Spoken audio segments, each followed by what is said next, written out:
Bom dia, pessoal, tudo bem? Como vocês estão? Espero que muito bem. Hoje, dia 5 de janeiro de 2026, vamos aí para o nosso primeiro vídeo de uma nova série, de um novo ano, né? Estamos começando o ano, já vamos aproveitar para começar com um novo livro aqui, muito interessante, né? As raízes ocultas do bolchevismo, né? Bolchevismo é basicamente um movimento que foi usado para dar, né, o golpe lá na Rússia, na Revolução de 1917, a Revolução Russa, né, que depois, né, a monarquia czarista, né, que na verdade matou os czares. Então a gente vai entender que, né, é o princípio esse princípio revolucionário comunista, né? Então o subtítulo diz assim, né, da filosofia cosmista até ao marxismo mágico, tá? Para a gente entender, pessoal, que por trás da ideologia, da questão política, existe todo um pensamento oculto, um pensamento metafísico, um pensamento, não é? Que essa é a raiz que muita gente não conhece, que essa, basicamente, ó, bom, não vou adiantar aqui, vamos esperar para a gente entrar, que é muito interessante. Antes da gente começar, como sempre, né, vou lembrar vocês dos meus quadrinhos. Olha só, temos aqui 8 obras, tá? Todos roteiros adaptados todos quadrinhos adaptados de roteiros de cinema que eu escrevi. Então você lê como se estivesse vendo um filme. Se você nunca leu um quadrinho, não sabe o que você está perdendo. Realmente é um filme em forma de papel, né? Temos aqui os dois mais recentes, que é o Prédio e o Lambo, que são para todas as idades, tá? Adultos e crianças podem curtir juntos. Uma ótima forma de você iniciar, né, a leitura nos teus filhos, nos teus netos, nos teus sobrinhos, né, incutir neles o gosto da leitura. Os dois têm trilha sonora no Spotify, tá? Para ler enquanto ouvir as músicas enquanto lê, criar a sensação realmente de estar vendo um filme. Aí a gente já parte para alguns que são a partir, vamos dizer, de uns 10, 12 anos, né, da adolescentes para cima. Knock Me Out, que é um romance que se passa no mundo das artes marciais, então a gente aborda a questão da superação, né, aqueles bem motivacional, os filmes que tratam a questão do esporte, né? Principalmente da questão da arte marcial. Então, fazendo referência aos filmes como Rambo, Rock, Karate Kid, os filmes dos anos 80, né? Muito legal, mas com essa pegada também um pouco de romance, tá? Tem trilha sonora no Spotify também para você ouvir enquanto lê. Temos um outro dia que eu ganhei um prêmio do Ministério da Cultura, uma história que aborda tudo que tenta pegar os jovens quando eles entram, né, na faculdade, quando eles passam, né, entram na maioridade também. Então, questão de droga, sexo, doutrinação política, uma história muito, muito legal. Tem também um twist sobrenatural, que não vou dar spoiler também, mas é muito bom. Temos a trilogia do Aurora, Caos e Ômega, sobre todos esses movimentos que a gente está enfrentando hoje em dia, a questão de nova ordem mundial, cibernética, inteligência artificial, né, engenharia genética, todas essas questões aí que muitas vezes as pessoas não conseguem nem absorver e compreender porque, né, são tão novas e vêm numa velocidade tão rápida. Eu sintetizei tudo isso aqui, né, numa história muito legal, com muita ação, uma trama incrível, personagens sensacionais. Então não perca se você quiser entender, né, o que está para vir ainda, o que já está acontecendo, o que está para vir. Isso aqui, essa obra realmente vale a pena demais, a trilogia. E a gente fecha com o Comunhão, que é um suspense com terror psicológico sobre como enfrentar o mal face a face, falar da origem do mal, de como a gente lida com isso sem esmorecer, mas enfrenta e vence, né? Então é uma história também muito legal, com uma mensagem de redenção. Todo esse material aqui você adquire diretamente comigo pelos meus canais, que eu vou deixar aqui embaixo. Então tem o meu site, felipefolgose.com. O link está aqui, você pode ir lá conhecer as histórias, tá? Tem combos lá, você já pode adquirir pelo meu site mesmo. Ou se você quiser mandar uma mensagem no Instagram, o meu Instagram eu deixo aqui também. Só mandar um direct, eu te respondo explicando como você recebe na tua casa, né? Quem quiser com autógrafo, uma dedicatória, tá bom? Chega em qualquer estado do Brasil, outros países também. Então, entre em contato, aproveita as férias aí para curtir uma leitura, né? Para ter esse tempo aí com os teus pequenos, com as tuas crianças, e vale a pena demais. Aqui embaixo eu deixo também o link do Odysee, que é uma plataforma alternativa ao YouTube, e do Subscribestar. Se você gostar do canal e quiser se tornar apoiador ou apoiadora do canal, é pelo Subscribestar. E eu agradeço todo mundo que apoia o canal, né? Que já está aí há algum tempo apoiando. Muito obrigado a vocês. Feliz ano novo, né? E vamos para mais um ano aí. Então, pessoal, vamos iniciar. O livro é curto, mas ele é recheado de informação, né? Então, deixa eu pegar aqui a primeira parte que eu já separei. Então, começa falando assim, olha, mágica, né? Ele fala um outro nível do oculto, comumente é referido como sendo mágica, né? Na maioria das instâncias, ele deveria ser chamado de feitiçaria, né? Historicamente, não tem sido comum para muitos escritores olhar o bolchevismo em termos de mágica. Ignorar essa dimensão da ideologia pode levar a um desentendimento a respeito de como a mágica funciona no mundo moderno. Mas, para nós podermos entender, o conceito de mágica deve ser precisamente definido e não deve ser permitido, né, para que nós assumamos essa definição leiga a respeito de magia, né? No atual pensamento científico, mágica é definido como um sistema operativo de metacomunicação. Através de uma forma de comunicação usando símbolos e ações simbólicas, várias estruturas da psique humana podem interagir umas com as outras. Ou, na verdade, com o mundo natural e com o mundo do fenômeno, né? Tipos de fenômeno que acontecem na realidade, né? Para criar efeitos e mudanças de acordo com a vontade e a designação do comunicador. Então, basicamente, ele está falando assim, a gente, geralmente, né, tem um pensamento, você fala de mágica, você pensa ou no Mr. M, ou né, um mágico do aniversário, ou numa festinha de criança, né, ou essa ideia. Mas você está falando, no estrito senso, a mágica é o quê? É uma linguagem, é uma tecnologia, tá, que se utiliza de símbolos, de códigos, tá, para interferir no mundo. Então é uma interação com a realidade, né? Claro que com a metafísica, não só com a física, mas também, por exemplo, né, vamos dizer assim, no caso de uma hipnose, né, de enfeitiçar alguém, de o que? Você está usando códigos verbais e não verbais para impor, né, a sua vontade sobre alguém.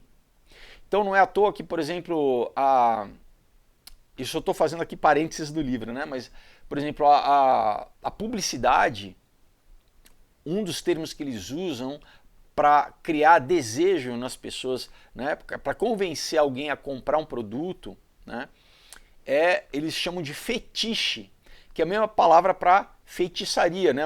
Eles usam, por exemplo, num voodoo, um fetiche, que é o quê?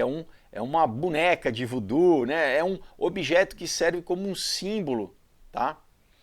Então é isso, é você lidar na esfera simbólica, né? Na esfera de linguagem, como atribuir valor a alguma coisa, como tirar valor de alguma coisa, né? Como valorizar ou desvalorizar algum objeto.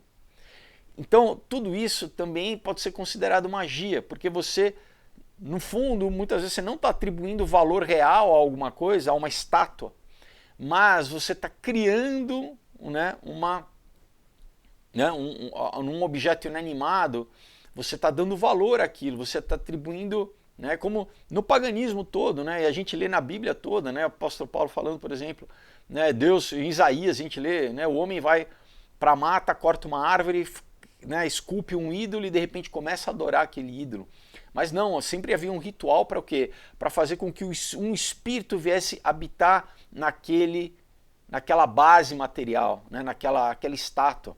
Tinham cerimônias para que, né, isso tanto no Egito Antigo quanto na Grécia Antiga, na verdade todo no mundo antigo até hoje, para exatamente, né, a invocação de um espírito para que ele habitasse naquela base material, né?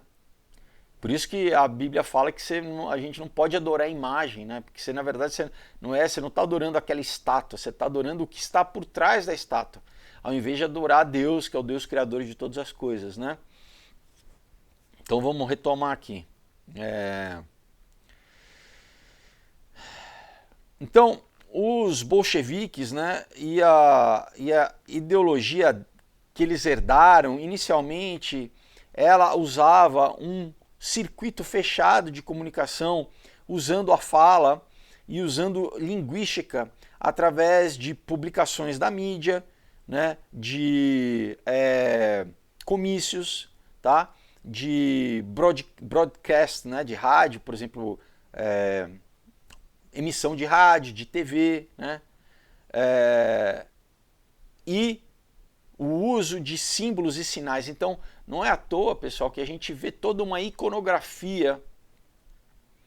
No caso, por exemplo, eu tenho um livro aqui que eu não separei agora, mas no próximo vídeo eu vou deixar do lado só para mostrar para vocês.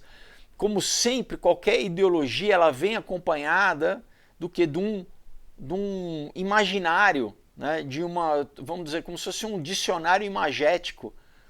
Para o quê? Para basear. E até hoje, né, os partidos usam sempre um slogan, uma imagem que sintetiza, né, não é à toa que os partidos comunistas usam, né, o pentagrama, que é um símbolo oculto, pessoal, né? Milenarmente é um símbolo oculto. Ele está já cheio de significado ocultista, um pentagrama, por exemplo, né?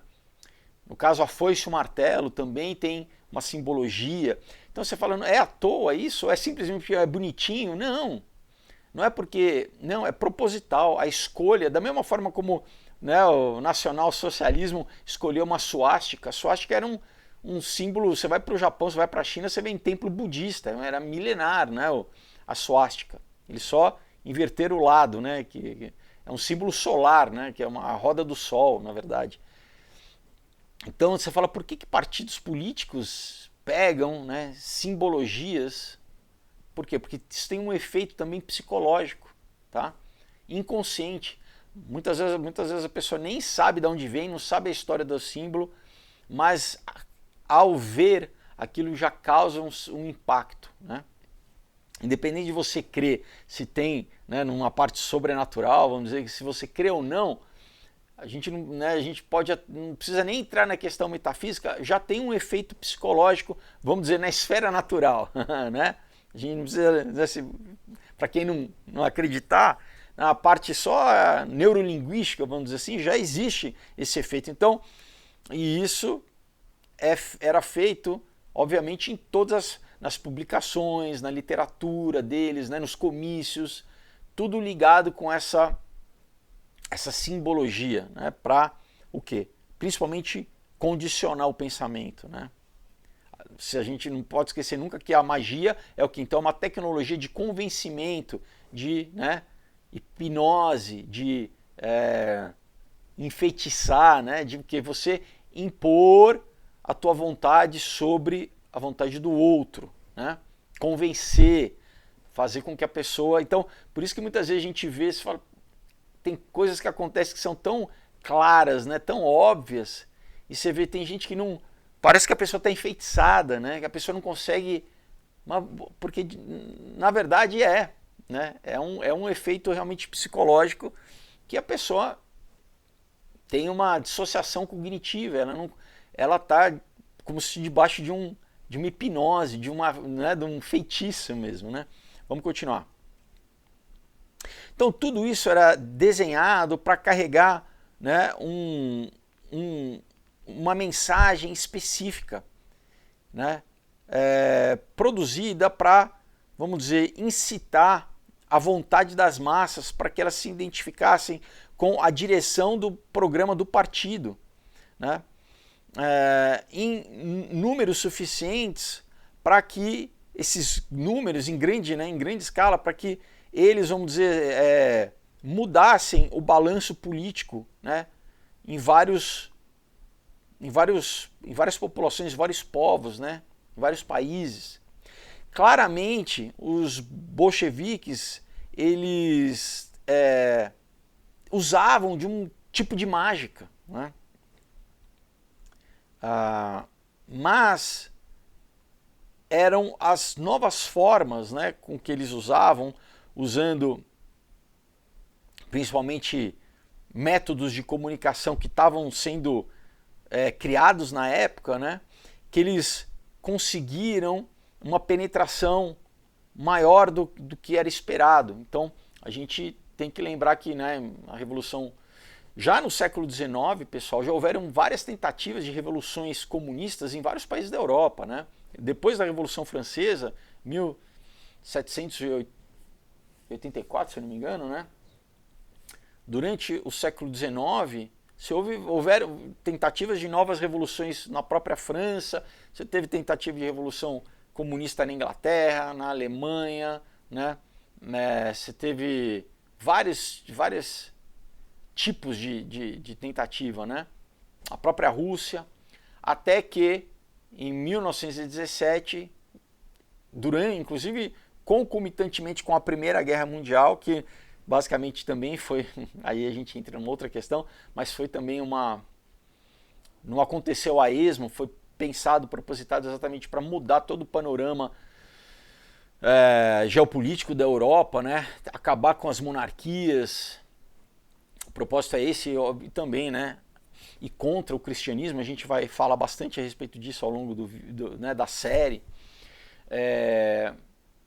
Mas um dos motivos deles terem conseguido finalmente em 1917 foi usar, por exemplo, o cinema, né?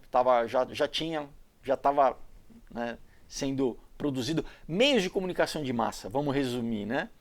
Jornais, rádios, cinema. Então, esse meio do que de usar essas ferramentas de condicionamento em larga escala, né? E isso foi um dos fatores deles terem sido bem-sucedidos na Revolução, né? Então ele fala assim, nós podemos comparar as formas e os métodos dos bolcheviques com os nacionais socialistas na Alemanha. Muitas das similaridades,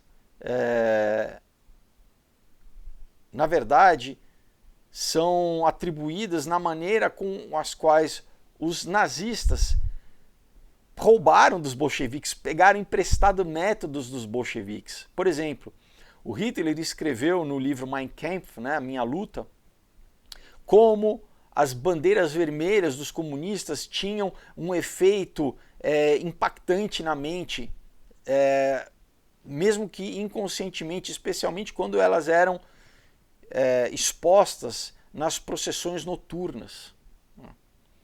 Então, com essa base, ele ele dirigiu para que as bandeiras nazistas, né, e os banners, eles fossem predominantemente vermelho, usassem a cor vermelha, porque ele sabia do impacto, né, que essas bandeiras vermelhas tinham no inconsciente, e isso na verdade foi porque ele tinha estudado como que os bolcheviques tinham já usado essa metodologia, né? Então, quem já faz publicidade, ou quem trabalha com comunicação, ou quem trabalha com arte, sabe muito bem de teoria de cor, de que como cor sugere estados emocionais, interfere em estados emocionais, tá? Isso tudo, pessoal, que eu estou falando, né? Isso já é ciência hoje em dia, né? Já é tido como o quê? Como técnica que o mercado, né? O mercado de marketing, de publicidade usa isso, né? E arte mesmo, né? Não é nada novo, tá? Agora, a gente só não pode esquecer que você pode usar isso de uma forma benéfica, por exemplo, para né, fazer algo que vai, né, até mesmo arquiteto, né, até mesmo gente que trabalha com moda, não, né, sugerir trabalhar com cores que vão apaziguar, vão trazer calma ou não, que vão incitar, né? Então a palavra que ele fala aqui é exatamente essa incitação, né? Ele fala a definição mais estreita sobre o bolchevismo era que era uma facção do Partido Trabalhista Social Democrata Russo, né? Partido Trabalhista, aquela velha falácia, né? Na verdade, gente que fala de trabalho, mas não trabalha, né? Então, dominado pelo Lenin, né?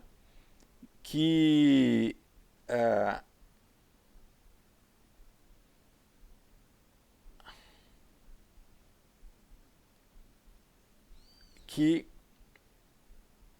foi, né,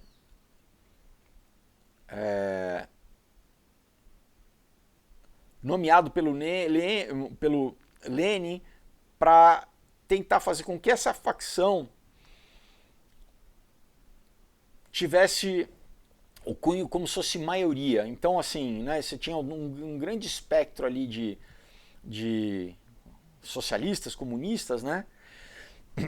Mas no estrito sentido, né, eles bolchevistas em russo queria dizer maioria, enquanto a minoria era referida por ele como menchevistas, né? Mencheviques, tá? Então bolchevistas e mencheviques, né? Então a maioria e a minoria, tá? A palavra bolchevique, ela era pouco usada, né, de uma forma oficial após a facção do Lenin ter ganho dominância. Mas o termo acabou pegando, sabe? Especialmente entre os detratores do comunismo, né? Então, ele fala assim, por causa dessa falta, vamos dizer, de um sentido oficial ou de uma definição técnica, é uma outra forma, né? O bolchevismo é simplesmente uma outra forma, a gente pode considerar como sendo a descrição do leninismo, do movimento do Lenin, tá?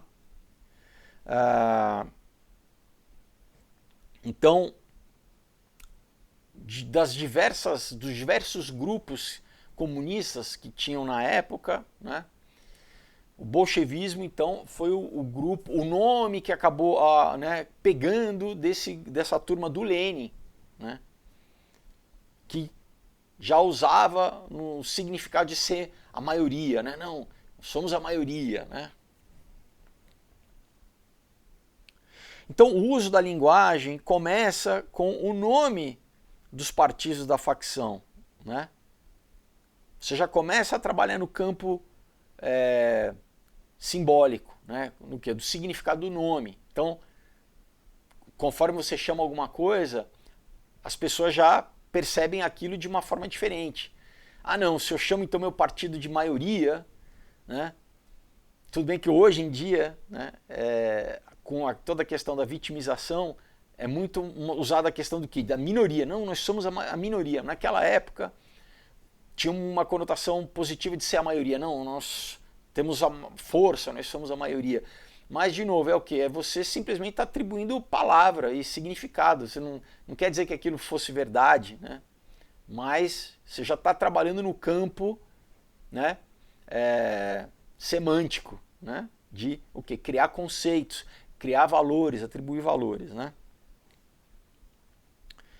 Então, geralmente, o uso desses termos como, por exemplo, democrático, socialista, trabalhadores, né, popular, né, ou liberação, então são vários nomes que geralmente partidos usam. Partido da liberação, né, ou partido popular, ou partido democrático, ou partido socialista, o partido, né? Muitas vezes eles tentam, né, dar para aquela causa que na verdade é o que? É o partido que é o que? Tomar o poder, na verdade é chegar ao poder, mas muitas vezes dão né, essa verniz como se fosse uma questão, uma aura benéfica, né, às vezes até beneficente para a população. Olha as intenções, nós somos assim, somos o partido dos bonzinhos, ou o partido dos corretos, ou o partido, entendeu? Claro que não existia, mas assim, por trás dessas palavras é como se quem ouve, então, não, então é democrático, né? Como o partido lá da China, né, da Coreia do Norte, é partido democrático, né? Lá do Kim Jong-un, né? Onde é democrático? Não tem democracia nenhuma, né? É uma ditadura, mas vocês estão entendendo como uma só palavra pode já encobrir, né? Trazer um significado, é uma forma de hipnose, né? Porque a pessoa, ela ouve aquilo, ela não consegue, já tem uma etapa de pensamento que já é dada pela própria palavra, ela não consegue, porque, vamos dizer, ela tem que passar, ela tem que ter a capacidade de analisar aquilo e já ver que é uma falácia e já quebrar o significado de cara, no nome, já falando, não, isso aqui já é ridículo, é falso, né? Igual, né, vou trabalhar, Partido dos Trabalhadores para quem não trabalha, né? Então, vem cá, você não trabalha, você está falando o quê, né? Então, para quê? Qual que é o objetivo disso? É muitas vezes para o quê? Quando houver os discursos políticos e os embates políticos, você já se colocar numa posição de superioridade moral, entendeu? Né? Tentar já no nome se colocar numa posição de superioridade moral e de autoridade, né? Então, como mencionado, né, o nome original e oficial dos bolcheviques era Partido Trabalhista Social Democrático. Tá? E aqui ele fala, né, então, vamos trazer isso, né, para a atualidade da cultura americana, né, isso é o autor americano, falando como é usada essa fórmula social-democracia ou democracia social no debate político, né? Ele estava falando assim, isso permanece até hoje e no mundo inteiro, e aqui no Brasil também, né? Então, o uso dessas linguagens para, vamos dizer, já preparar o campo de batalha político não é nada novo, isso já é usado há muito tempo, né? Mas as fórmulas continuam sendo utilizadas até hoje, 2026, né? Então, nos países comunistas, quase sempre eles né, apresentam o seu uso de linguagem de uma forma manipulativa, né, na nomeação dos estados que eles controlam, o que eles controlavam, né? Então era a União Soviética de Repúblicas Socialistas, né, ou a República Democrática da Alemanha, né, ou a República Popular da China e por aí em diante, né? Todas ditaduras, né? Nenhuma delas democrática, né? Isso ele está falando na época da Alemanha, né? Quando estava dividido a Alemanha Oriental e Ocidental, né? Então,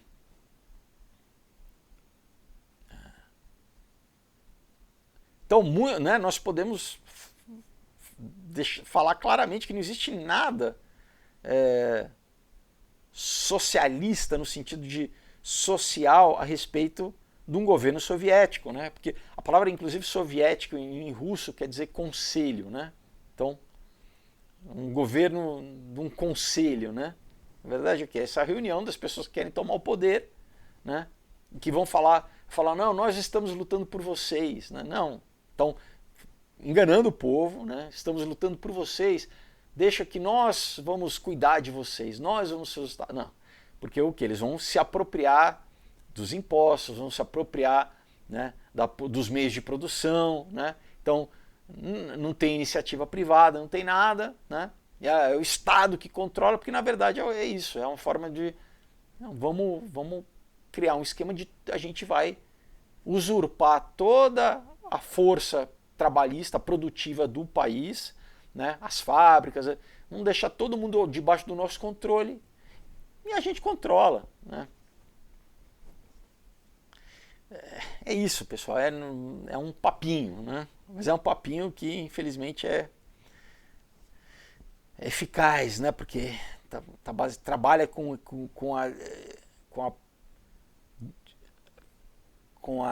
o engano, né?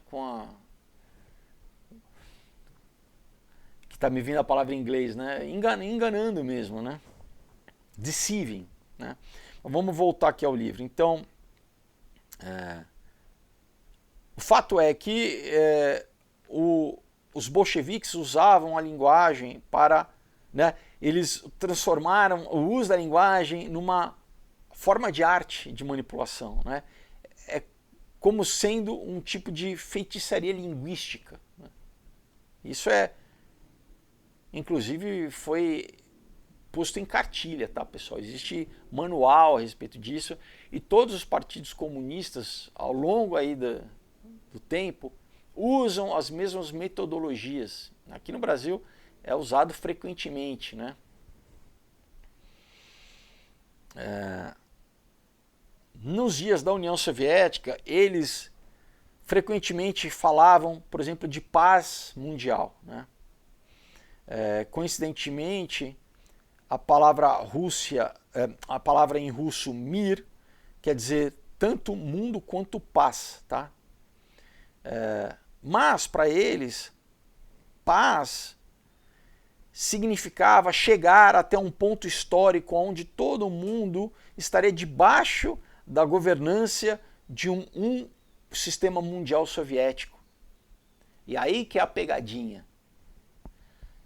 É a paz, é a tal da utopia, que fala assim, nós vamos chegar até a paz, mas para chegarmos à paz, nós temos que quebrar alguns ovos. E aí é a tal da coisa dos fins justificam os meios. Então, se a gente vai ter que matar 70 milhões de pessoas para isso, fazer o quê, né? É para a paz, a gente quer chegar na paz. Para isso, a gente vai ter que deixar as pessoas morrerem de fome, né? A gente vai ter que, né,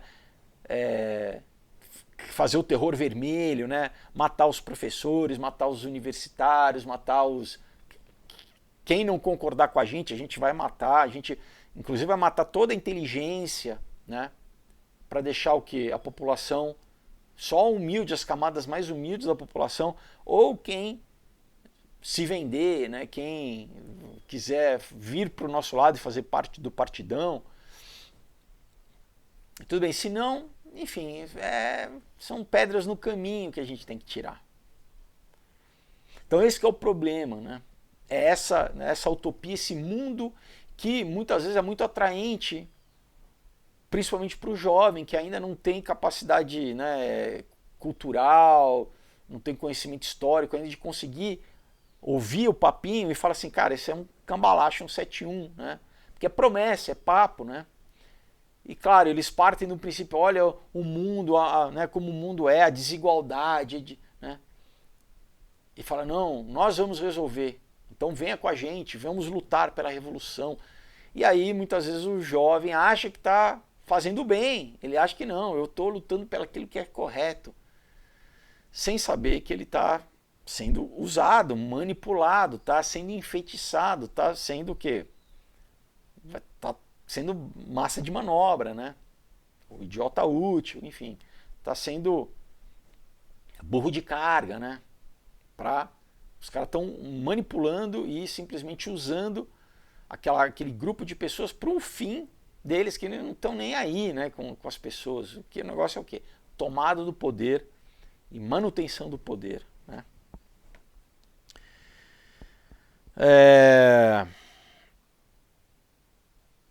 E olha só, de novo, né? Um sistema mundial comunista, né? A Internacional Comunista. A Internacional sempre foi, né? Essa é a única diferença básica entre o nazismo, que é nacional-socialismo, e a Internacional Comunista. Porque, né, o nacionalsocialismo era restrito à Alemanha, né? A princípio. Então, o Partido Comunista, né, da União Soviética, ele cresceu diretamente do Partido do Lenin, tá? Então, do Partido Bolchevique, né, do partido que a gente já leu aqui, né, o Partido Trabalhista Social Democrático, que era o Partido Lenin, os bolchevistas. Depois do golpe, né, depois da Revolução Russa, mataram os czares, né, acabaram com a igreja, né, tentaram acabar, né, que a igreja ortodoxa russa ali, depois, né, o Partido Comunista acabou na Rússia, a União Soviética caiu e a igreja, né, porque a igreja é imparável, né? Mas continuando aqui, ele fala assim: não seria até, né, depois da Segunda Guerra Mundial que muitos partidos sociais democratas ou partidos trabalhistas na Europa oficialmente pro forma, né, oficialmente abdicaram da sua aderência ideológica ao marxismo. Porque você vê, né, o partido do Lenin chamava social-democrata.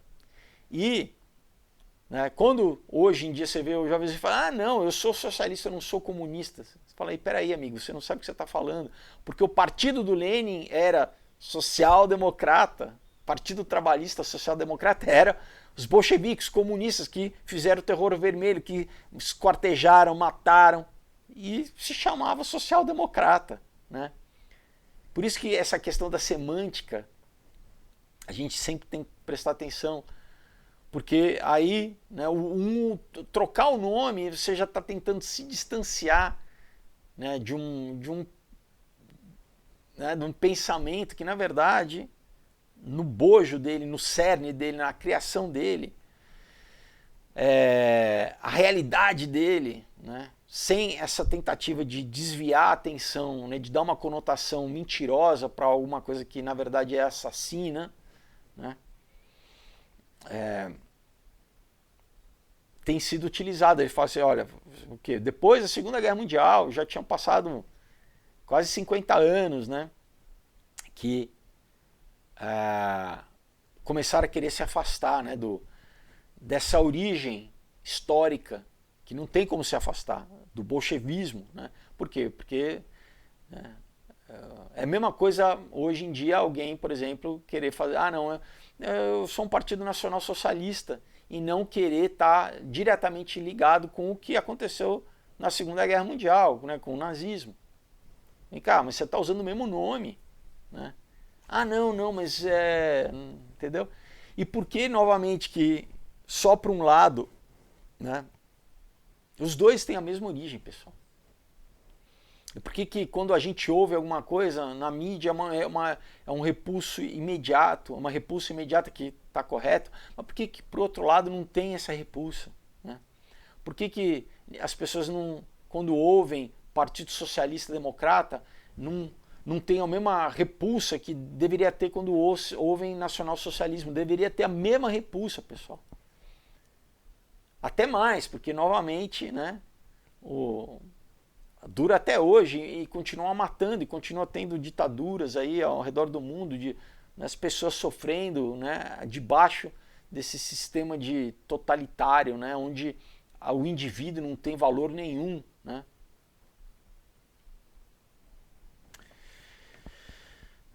Vamos continuar.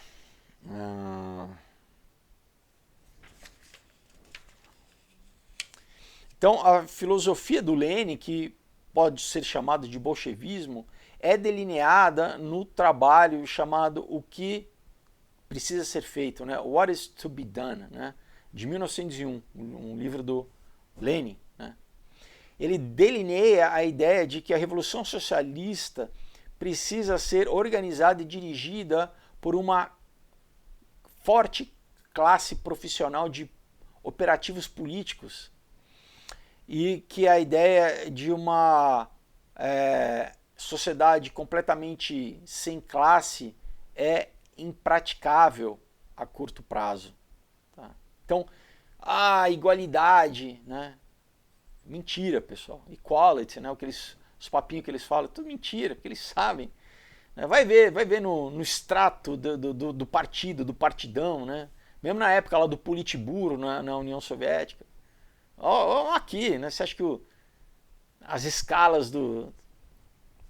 É tão incongruente, é tão mentiroso, pessoal, né? Eles falam, não, imagina, é igualdade, né? É igualitário. Aí você vê dentro do próprio sistema do partido né, a hierarquia, as castas ali, né? É ridículo, né, no fundo. Então ele fala no conceito que a revolução necessitava para levar adiante, né, a própria revolução, ela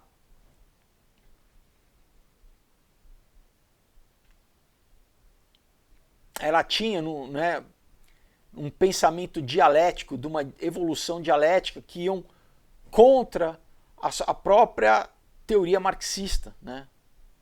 Que na verdade, de novo, eu já li um livro para vocês aqui do Hegel, né? Traçando também a base da dialética do Marx, que na verdade ele pegou do Hegel e que na verdade o Hegel pegou da Cabala, né? Pegou da alquimia. Tá? Estou fazendo uma síntese muito rápida aqui de um pensamento que, enfim, eu li o livro inteiro para vocês, mas só para que essa o que é da solve e coágula, né? Dissolver e coagular, né? Destruir e criar, essa destruição criativa que está na base da mentira que eles promovem. Fala assim, primeiro a gente precisa destruir para depois criar, para chegar na utopia, né? Então, vamos dizer, a inovação do Lenin, né, sobre a teoria marxista é o que, vamos dizer, era uma praticalidade, né? Ele pegou essa questão do Marx e botou de uma forma prática para promover a revolução, né?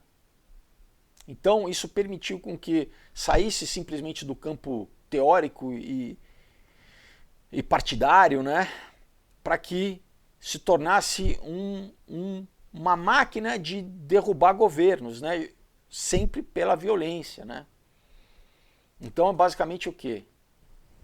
Né, o Lenin, ele pega toda essa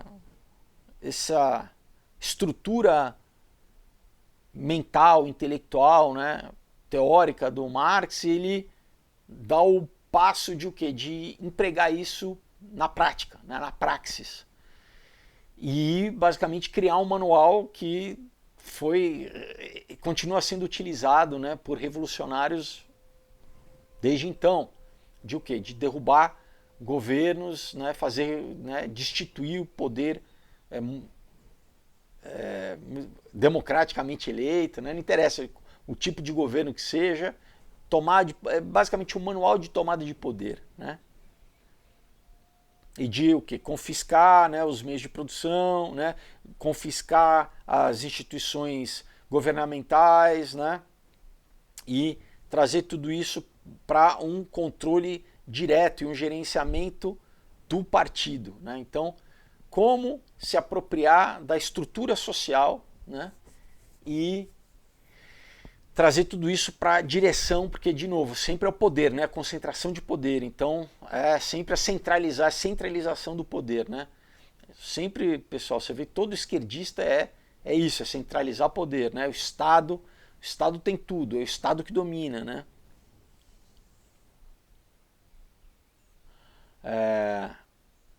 Isso criava uma estrutura administrativa que iria inspirar, né,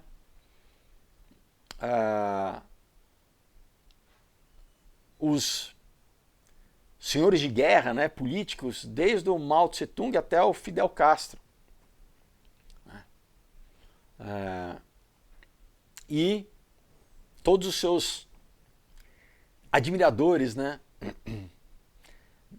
no mundo ocidental, né? A insistência deles chamarem esse método de científico, né, é para tentar dar, né, esse verniz de ser correto, né? Porque eles empregam, né, o marxismo científico. Então, de novo, bota simplesmente uma palavrinha, bota algumas letras ali do lado do marxismo, é científico, pronto, já ganhou, já validou, ticou ali, pronto, então é científico, né? Ah, então não pode discutir, porque é uma ciência, né? É um pensamento político científico. Então, se você não concordar, então você é anti-ciência. Você é ignorante, você, né, vocês estão entendendo como uma simples palavra, pessoal. Isso, magia, né? De novo, isso é o quê? Enganar, usar a linguagem para o quê? Para manipular conceitos, né? Para o quê? Mexer na cabeça das pessoas. Então, e aí, né, claro que vamos, né, vinha junto essa correção científica, né, para a nossa causa de liberar os trabalhadores opressos, a classe, né, a classe baixa, né? Então é uma misconception, né? É um erro conceitual comum, até mesmo naquela época, né, nos dias ali da União Soviética, né, até durante o Pacto de Varsóvia, né, que as pessoas nesses países, elas deveriam pertencer ao Partido Comunista, né? Na verdade, pertencer ao Partido Comunista nesses países e naquelas repúblicas era um privilégio, né? Eram poucas pessoas que eram do Partido Comunista, a maior parte da população estava fora do partido, né? Você funcionava quase como uma pirâmide, você tinha que muitas vezes ser convidado para fazer parte. Muitas vezes não. É que aí, um outro livro que eu vou ler para você depois, a base, pessoal, de muitos desses partidos veio da maçonaria, era de sociedades secretas, tá? A estrutura, a máquina funcionava como uma sociedade secreta, com o quê? Com juramentos, você tinha que ter juramentos, muitos tinham inclusive rituais, tá? Então, de novo, aquilo que estava no campo, vamos dizer, do oculto, da metafísica, foi sendo politizado, foi ganhando uma roupagem política para operar na esfera, vamos dizer, pública, sem trazer a conotação, isso é uma sociedade secreta, isso é ocultista, estão falando, né, isso é ocultismo. Não. A gente está falando de política, quando na verdade a base está lá, né, na sociedade secreta, está no ocultismo, está no metafísico, mas a partir do momento que você faz a transição de tudo isso, que só, na verdade a estrutura é a mesma, mas você dá nomes políticos, agora a gente está falando de política, entendeu? Né? No discurso público, né? Porque aí você não está falando de ocultismo, né? Tipicamente, né, o número, né, da membresia, vamos dizer, dos partidos comunistas era em torno de 10% da população. Então é o que? Era uma elite, nunca deixou de ser elite, sempre foi uma elite, pessoal, né? Que tinha acesso aos luxos, que tinha acesso, né? Então,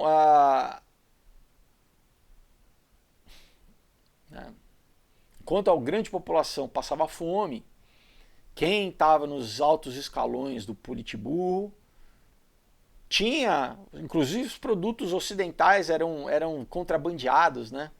Eles tinham tudo bem do melhor, eles viviam como ricos, né? Como hoje aqui no Brasil, né? Né? Comprando as benesses do capitalismo, né? Comprando as marcas caras, né? A coisa mais comum é você ver comunista com com as coisas mais caras que tem no mundo, né? Os relógios mais caros, as roupas mais caras. Mas aí você fala, peraí, você não é comunista, né? Enfim.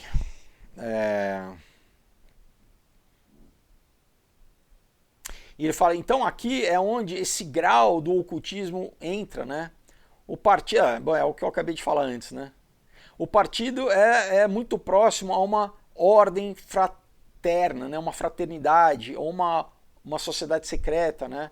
Essa ordem fraternal, essa elite fraternal, né? Então, na União Soviética, as ruas de Moscou eram quase que não tinham carros, né? Quando você via um carro, provavelmente o carro era de um membro do partido. A população não tinha acesso a carro, por exemplo, né? Então, quem tinha dinheiro para ter um carro era do partido, né? Uma cena, vamos dizer, interessante, né, conspícua, né, era uma, vamos dizer, como que é a palavra? Era um comboio, né, de carros ZIL 114, né, vindos do campo para a cidade em direção do Kremlin. Então ele fala aqui, né, que era basicamente como se fosse um cortejo real chegando na cidade, né? Então, peraí, né? Cadê a população? Cadê o povo, né? Então, as pessoas que andavam a pé ou andavam no transporte público vinham, né, aquele comboio ali de limousines, ali, daqueles carros chegando ali no... Então, parava a cidade, né? Porque era né, era como se fosse alienígenas vindo com naves assim, entendeu? Era, né? Então, essa realeza comunista, né, ela chegava, né, com a sua pompa, e isso também impressionava a mente dos cidadãos, né? Então, vamos dizer, o truque de você conseguir não só viver, mas prosperar nesses países era exatamente tentar fazer parte do grupo, entrar no partidão, fazer parte da elite, né? E claro que dentro dela havia várias outras elites, né? Daí tem os graus, né? Você tinha que tentar, né, ir galgando dentro da pirâmide, da estrutura piramidal ali do partido, os postos, né? O problema é que quanto mais você chegava, no caso, por exemplo, ali, já depois no Stalin, né? Quanto mais próximo do poder você chegava, mais fácil era fácil você ser morto, né? O Stalin, por exemplo, mandava matar direto as pessoas próximas, porque ele era o quê? Era obcecado, todos são obcecados com poder, então ele achava sempre que os mais próximos iam trair ele, para o quê? Tomar o poder dele. Então, era né, esse jogo de você chegar perto do poder sabendo que, né, geralmente ia ter uma hora que ia ter sempre uma guilhotinada, as cabeças enroladas, os mais próximos, né? E então, né, é isso, né? Você está vendendo a alma ali para tentar ter as benesses materiais, vai chegar um momento que, né, a tua hora vai chegar, né?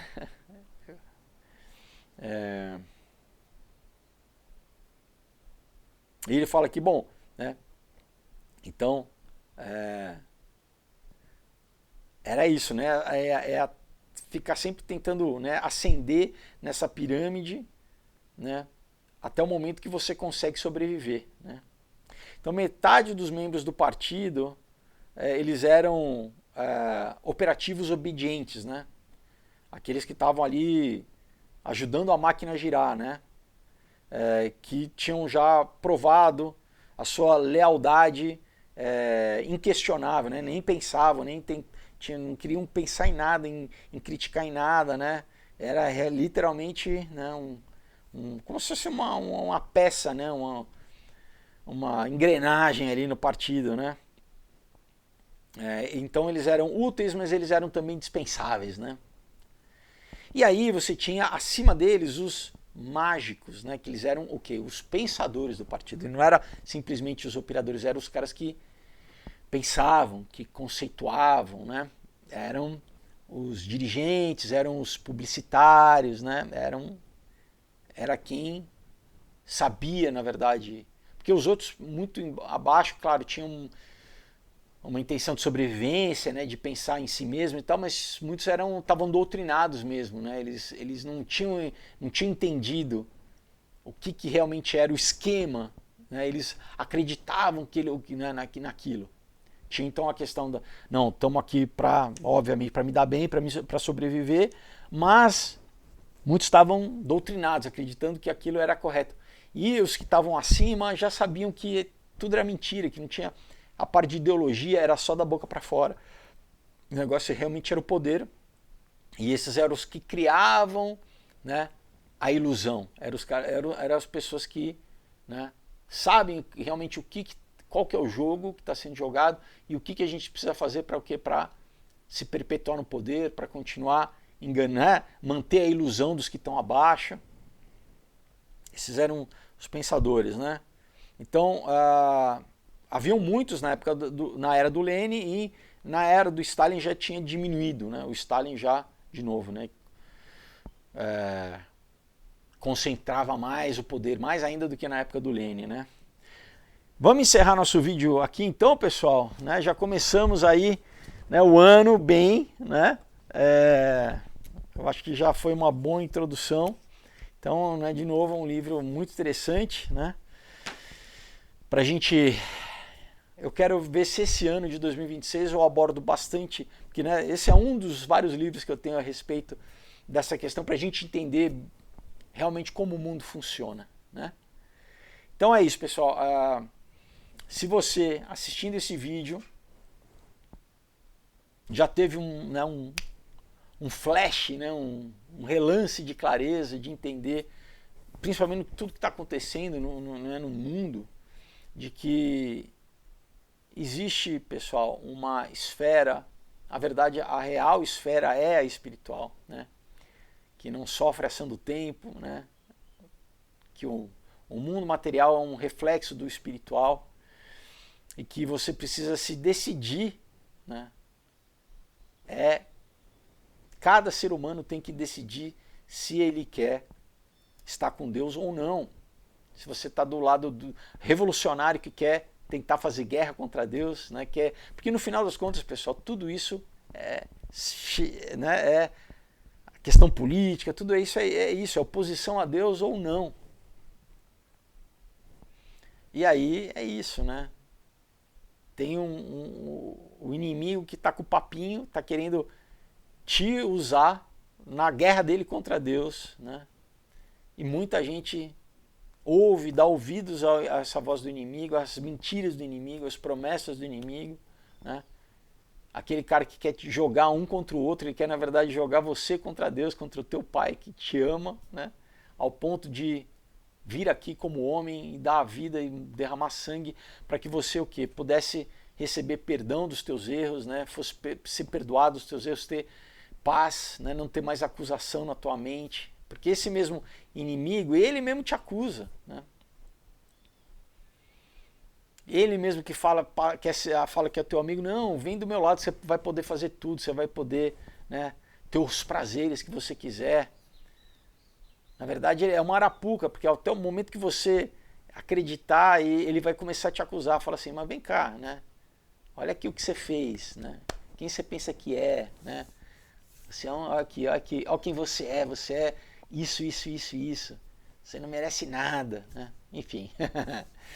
Então, qual que é a grande questão? É você novamente reconhecer a tua humanidade, a tua limitação, a tua falha, ser humilde, né? Falar assim, não, eu não entendo de todas as coisas, eu sou limitado, mas eu consigo reconhecer que Deus me ama o suficiente ao ponto dele entregar a vida por mim, né?